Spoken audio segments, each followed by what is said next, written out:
आज जे आरोपीला पकडलं गेलेलं आहे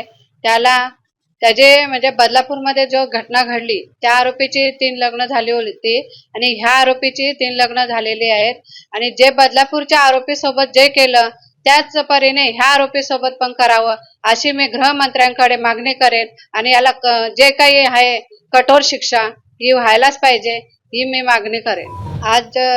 जे आरोपीला पकडलं गेलेलं आहे